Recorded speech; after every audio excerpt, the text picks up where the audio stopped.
un superbe domaine. Ouais, et ça sent super bon. Et oui.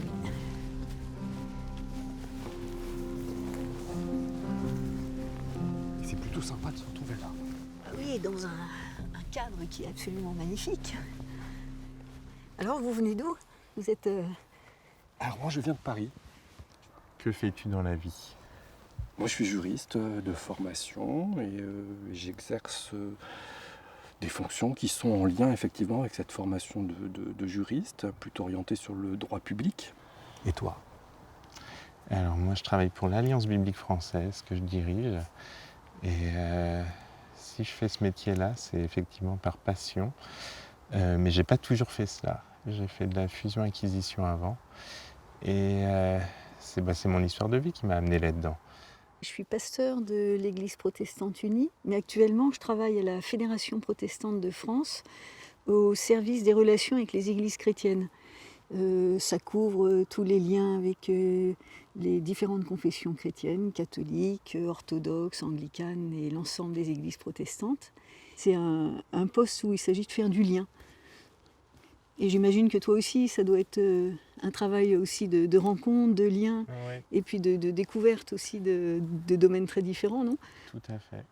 Je suis né dans un milieu très fermé qui m'a amené à découvrir les autres très tardivement. Et ce métier me permet de créer des liens entre des gens qui ne sont pas forcément proches de l'Église et l'Église. Peut-être là qu'on va se rencontrer alors, parce que moi je suis hors de toute église, donc c'est effectivement peut-être sur ce terrain-là qu'on peut se rencontrer autrement. Eh bien bonjour, Bonjour. Bonjour. Bonjour Marion. vous allez bien? Ah, très bien. Bien. Vous savez ce qui vous attend un petit peu? Alors absolument pas. Pas vraiment. Quant à moi, absolument pas. On va le découvrir. Alors merci pour votre confiance. Et voilà, c'est une émission exceptionnelle qui coïncide avec la parution de la Bible manuscrite que nous allons découvrir demain. Et donc j'ai cherché un texte qui pouvait faire écho à ce projet-là qui est en train d'émerger. Avant de découvrir ensemble ce texte, que vous ne connaissez pas encore, je voudrais savoir quel est le rapport de chacun avec la Bible. Je l'ai trouvé ardu au début. Je l'ai trouvé difficile. Je me suis fait aider pour le lire. Et puis avec le temps, on découvre autre chose, mais ça a pris des années. Alors? Moi j'ai eu la chance depuis mon enfance et jusqu'à maintenant d'avoir des gens qui ont jalonné mon parcours pour m'apprendre à lire le texte. Parce que comme tu le dis Jonathan, c'est pas si évident que ça de rentrer dans ces textes bibliques. Du coup, ces personnes m'ont donné ce goût de la lecture, m'ont aidé à non seulement entrer dans les textes, mais à aimer les côtoyer. Et j'y ai découvert là, plus que des réponses, une aide dans cette recherche d'un sens à ma vie et un questionnement voilà, qui vient me sortir de ma routine, de mes habitudes. Pierre, allez. Alors bien évidemment, je me revendique comme profondément athée, mais on ne peut pas se revendiquer aujourd'hui comme appartenant à un monde judéo-chrétien sans s'intéresser au texte qui est constitutif de qui nous sommes collectivement et individuellement. Je vais vous remettre une Bible, c'est un cadeau pour vous remercier Merci. d'accepter cette aventure. Merci Marion. Voilà. Donc, Merci. Merci de la traduction œcuménique de la Bible.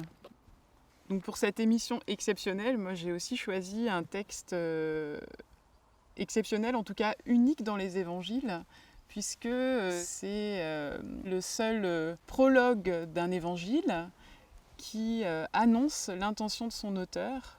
Donc on est dans l'évangile de Luc.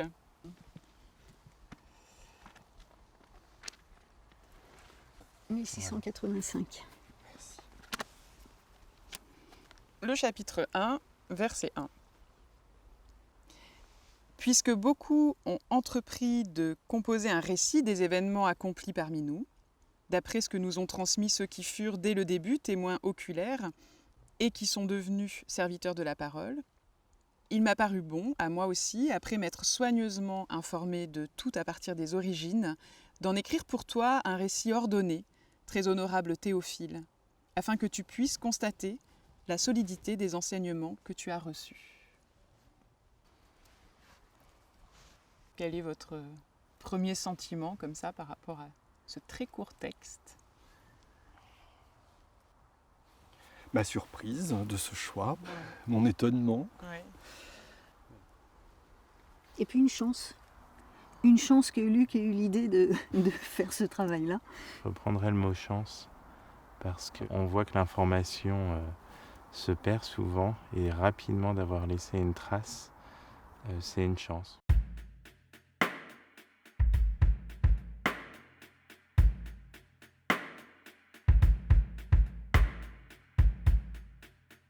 Puisque beaucoup ont entrepris de composer un récit des événements accomplis parmi nous, d'après ce que nous ont transmis ceux qui furent dès le début témoins oculaires et qui sont devenus serviteurs de la parole,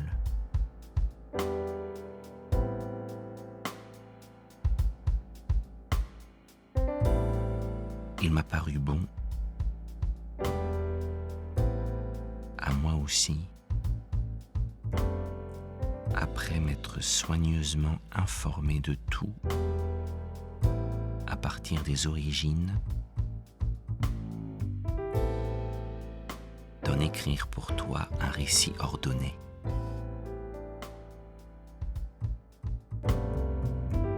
Très honorable Théophile, afin que tu puisses constater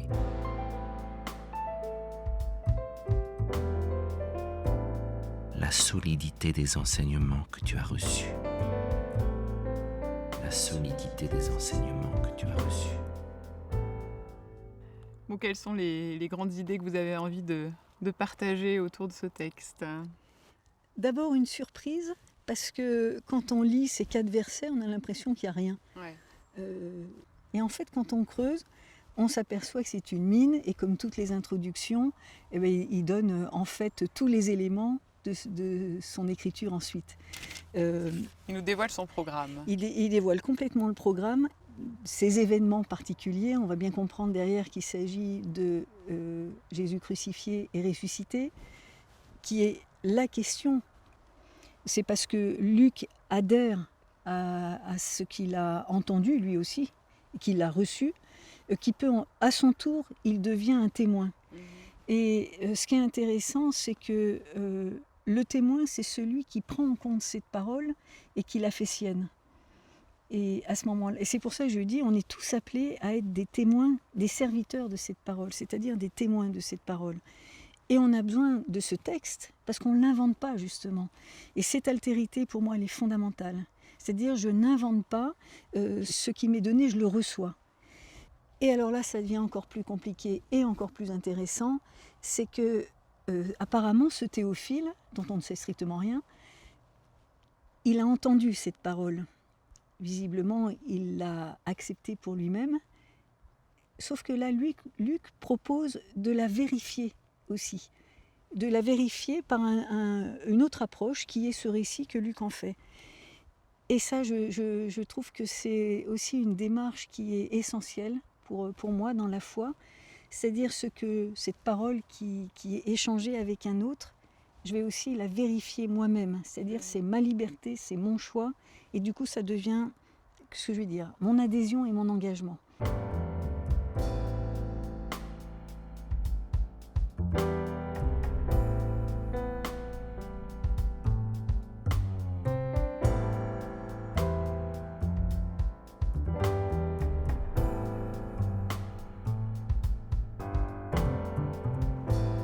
Qu'est-ce que vous avez envie de partager après la découverte, la lecture de ce texte?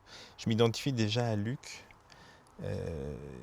En ce moment, je suis le directeur de l'Alliance biblique française, dont la mission c'est de transmettre le texte biblique sans parti pris ou sans prosélytisme. Et là, si j'ai fait ce choix-là, c'est dans la même démarche que Luc, c'est qu'effectivement, j'ai vécu une expérience personnelle forte. Et je trouve que je peux en parler avec mes mots, mais j'ai aussi envie que les gens puissent comprendre avec les textes bibliques. Et je m'identifie encore plus à Théophile, le destinataire, au sens où j'ai envie d'avoir des racines quand je lis ce texte. J'ai envie de comprendre les fondements de ce en quoi je crois. Et dans la notion de racine, je vois de mettre de l'intelligence dans une expérience spirituelle, une réalité spirituelle. J'en vis l'expérience et ensuite je vais rechercher dans les textes bibliques une compréhension, une explication, un enseignement. C'est vrai que Luc, ici, est vraiment dans un choix de mots qui ne sont pas du tout confessants, mais qui sont très factuels. Il parle d'informations, d'enseignements, d'événements. C'est presque un peu troublant. Mais à partir du moment où on est confessant, où on interprète, on peut devenir excluant pour le lecteur. J'y dis toujours, humblement, mais mon rêve, c'est de démystifier la foi chrétienne. Ah. C'est un peu, vous avez l'impression que c'est ce que fait Luc là, en fait. Oui, on a nos projections et le fait de revenir aux faits permet et à la fois de déconstruire et ensuite de construire une vérité.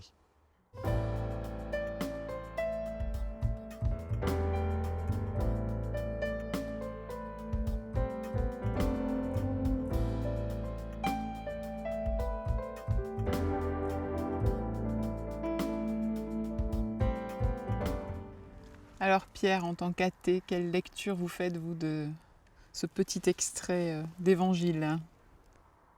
Ce texte, pas ces versets, nous appartiennent à tous. C'est votre texte sacré, mais c'est une partie de notre histoire à tous. Donc quand j'ouvre la Bible, j'ouvre une partie de mon histoire individuelle et j'ouvre notre histoire collective. En ce sens, Luc ne peut pas ne pas me parler. Pourquoi est-ce qu'il entreprend lui-même de littéralement mettre en ordre un récit, alors que justement beaucoup d'autres l'ont fait? Vous avez pris soin de nous rappeler qu'il était le seul à avoir cette intention introductive.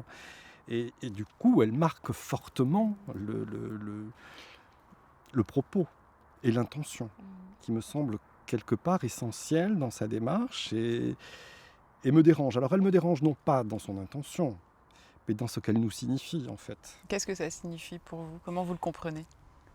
Un trouble sur la validité des enseignements reçus. La nécessité absolue à un moment de revenir, intervenir sur une transmission, donc écrite, orale, enseignée, est déjà évocatrice d'un doute. Luc semble nous dire qu'à ce moment-là, de son écrit, il a besoin de rapporter des faits qu'il va poser à titre de synthèse et pouvoir fixer les choses. C'est sur cette fixation du narratif que la normativité, que la norme d'adhésion idéologique va pouvoir se poser. Puisque beaucoup ont entrepris de composer un récit des événements accomplis parmi nous, d'après ce que nous ont transmis ceux qui furent dès le début témoins oculaires et qui sont devenus serviteurs de la parole, il m'a paru bon, à moi aussi, après m'être soigneusement informé de tout à partir des origines, d'en écrire pour toi un récit ordonné, très honorable Théophile, afin que tu puisses constater la solidité des enseignements que tu as reçus.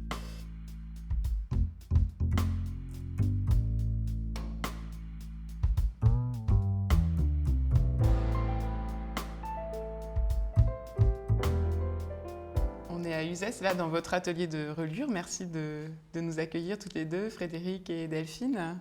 Bon, c'est quand même très émouvant d'être ici et de nous apprêter à découvrir cette Bible manuscrite. Là, c'est un projet que vous avez coordonné, Jonathan. Donc c'est émouvant pour vous aussi, j'imagine. C'est fort en émotion. Ouais. 444 copistes. 444 copistes, plus tous les illustrateurs. Donc c'est un peu plus de 500 personnes, plus après tous les gens qui ont relu, corrigé, renvoyé les copies. C'est pas un hasard si les 3 invités de cette émission se retrouvent dans cet atelier aujourd'hui, autour du texte qu'on travaille depuis hier, parce que vous avez tous été copistes.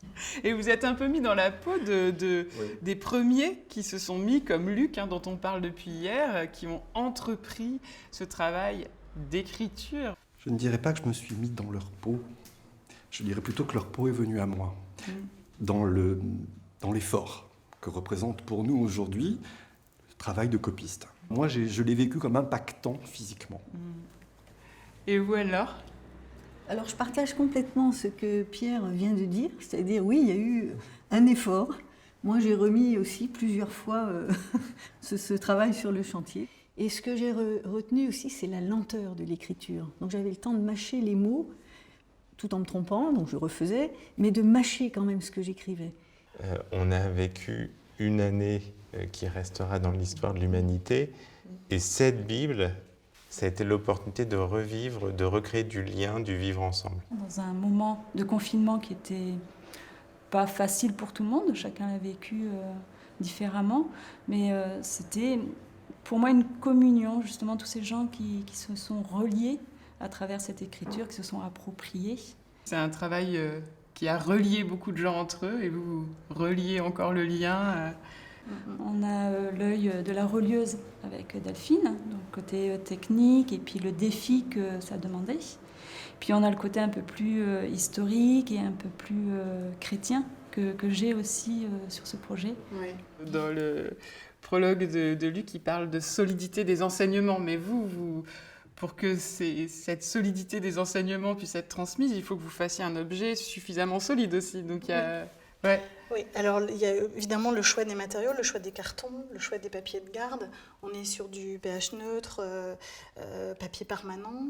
Donc moi j'ai aucun souci, dans plusieurs siècles, si on retrouve la Bible, la reliure n'aura pas bougé. Vous êtes sereine. Ça, je suis très à l'aise pour ça. Alors est-ce qu'on peut découvrir ces 3 volumes? Je vous laisse le plaisir de le faire. C'est vrai? Oui. Voilà, Ah ouais. La première illustration. Il y a à la fois la modernité du dessin et à la fois le rappel de cette transmission historique dans laquelle on se place.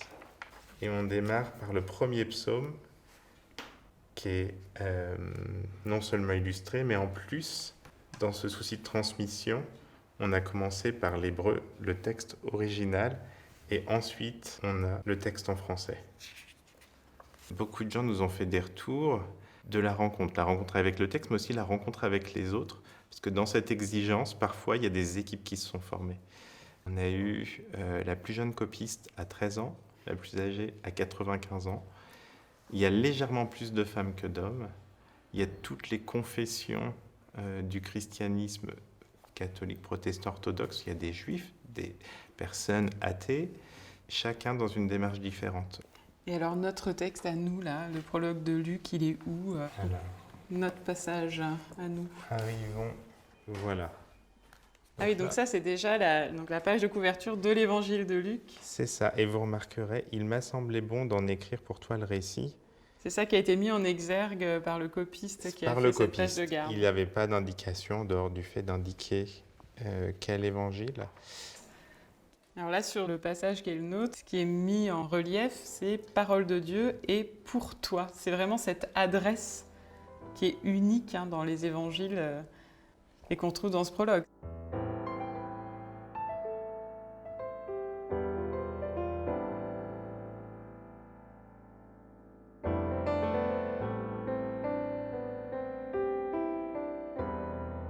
Ce qui est aussi impressionnant, c'est la diversité.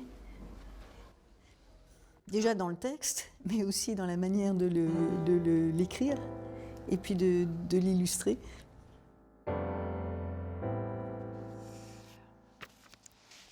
Moi, ce qui m'a vraiment marqué là, en découvrant l'objet de la Bible manuscrite, c'est finalement qu'elle matérialise cette diversité des textes bibliques. On a toujours l'impression que c'est un livre, et en fait, c'est une grande bibliothèque. Et j'étais très frappée par ça. Une réelle diversité. Ouais. En la voyant physiquement, matériellement, les styles choisis par chacun, d'écriture, de couleurs, de motifs, de mise en page, illustrent bien la diversité de perception du texte. Et ce que j'ai ressenti aussi ce matin, et avec le texte que vous avez choisi, c'est en même temps le travail qui est demandé à chacun. Parce que Luc, on ne sait pas grand-chose de Luc, mais déjà on sait qu'il n'a pas été un disciple de Jésus, puisqu'il se présente en creux en disant qu'il n'a pas été un témoin oculaire. Et je trouve qu'il faut un courage, est-ce que c'est le bon mot, pour entreprendre une écriture pareille. Et il y va. Et pour moi, c'est une invitation justement à une démarche d'interprétation. C'est-à-dire que ça autorise à interpréter. Il ne s'agit pas de répéter. Et dans cet effort de lecture, il y a cette interprétation et cette recherche de sens et qui autorise du coup à la diversité. Luc me marque dans son souci de transmission. Je trouve ça très touchant, cette notion de transmission. Et on voit la difficulté, puisque là, par exemple, si on prend la Bible manuscrite, on se demande déjà comment est-ce qu'on va la conserver pour qu'elle traverse des années. Puis-je me permettre, Marion, une question? Oui. Vous avez une idée, vous, sur qui est ce Théophile? Dans la Bible, les noms ont souvent un sens, c'est-à-dire, c'est pas, ils disent aussi souvent ce que la personne va faire. On dit toujours Jésus, c'est Dieu sauve. Mais Théophile, ça, cette double, on peut avoir cette double compréhension, c'est celui qui est aimé de Dieu et celui qui aime Dieu. Alors on peut penser qu'il a existé, ce Théophile, ça pourquoi pas, et on peut penser aussi que c'est derrière sa communauté, et du coup tout lecteur. Mais avec un programme qui est absolument fabuleux, c'est-à-dire celui qui est aimé de Dieu. Se dire, qui que je sois, d'où que je sorte, quoi que je croie, je suis aimé de Dieu. Et d'ailleurs, on pourrait même dire, c'est le projet là, c'est sans doute aussi de pouvoir dire à un moment donné, celui qui aime Dieu, mais le point de départ, c'est être aimé de Dieu.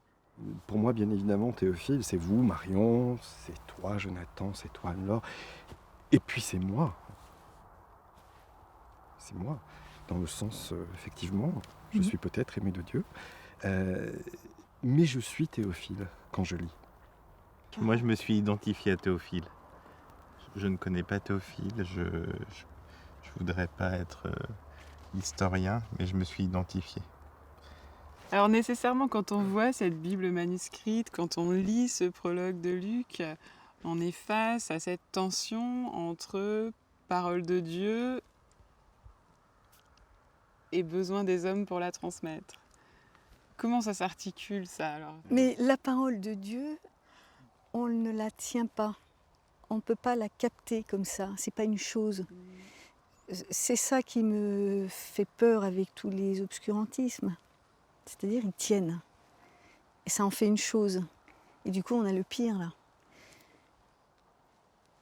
Pour moi, ce dont Luc parle, là, dans ces 4 versets, c'est des événements qui concernent quelqu'un, qui a existé historiquement, ce Jésus. Et il va dire qui est ce Jésus pour lui, pour inviter le lecteur à se dire, à se poser cette question, qui est ce Jésus pour moi? Et du coup, cette parole, elle devient vivante quand elle résonne pour moi, quand elle va résonner dans mon existence. Le texte, il reste le texte, c'est un témoignage d'hommes et de femmes, et c'est là où ce Théophile est très important. C'est lui qui doit répondre à la question. Luc y a déjà répondu, avec son écrit. Et moi, qu'est-ce que je vais répondre? Parole de Dieu, parce que ça touche mon existence, Ça fait beaucoup écho chez moi. Parole de Dieu parce que je la trouve vivante, ça fait écho chez moi. Et ce matin, je me disais aussi parole d'homme. Par exemple, le traducteur, un homme qui a choisi des mots pour essayer de refléter ce texte original. Moi, la lecture de ce texte, elle me donne une foi profonde, mais une foi vraiment profonde en les hommes, en leur capacité à créer des structures, à créer de la communication, à créer des affects.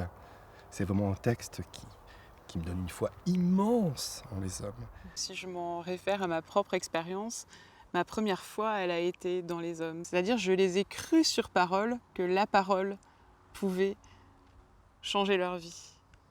Et si j'avais pas d'abord eu foi en eux, j'aurais pas pu accéder non plus à la foi en Jésus à travers ces textes. Vous venez de donner, pour moi, exactement la définition de ces serviteurs de la parole, là, chez Luc.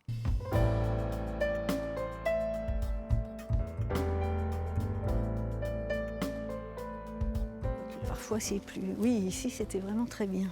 Dans ces hauts lieux du protestantisme. Oui, dans un paysage absolument sublime. Mais voilà, c'est le moment où on va se dire au revoir. Mais avant de nous quitter, est-ce que chacun peut dire avec quoi il repart de plus marquant de ces 2 jours? Quel récit composé de ces 2 jours? Je ne sais pas si on va composer un récit, quoi qu'on pourrait peut-être faire un trio là, ce serait sympa.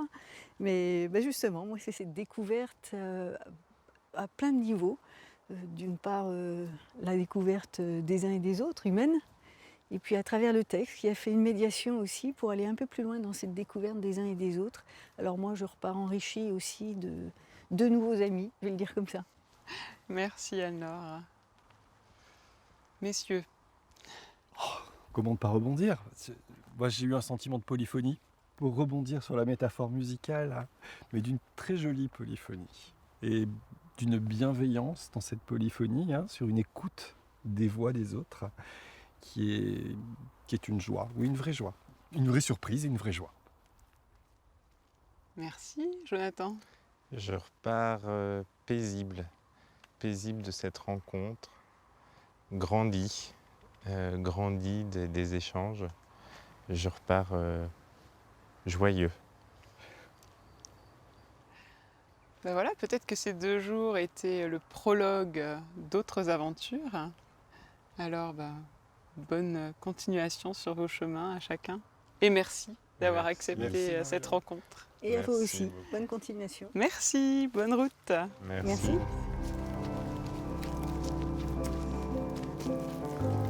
Oui, en fait, c'est une aventure à 4, à 3, un quatuor là, c'est encore mieux.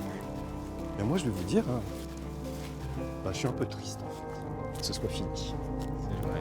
Oui. J'ai une vraie tristesse voilà, alors il y a l'intensité de ce moment partagé, avec cette contrainte de temps qui crée la nécessité de l'intensité, et puis moi j'ai une tristesse.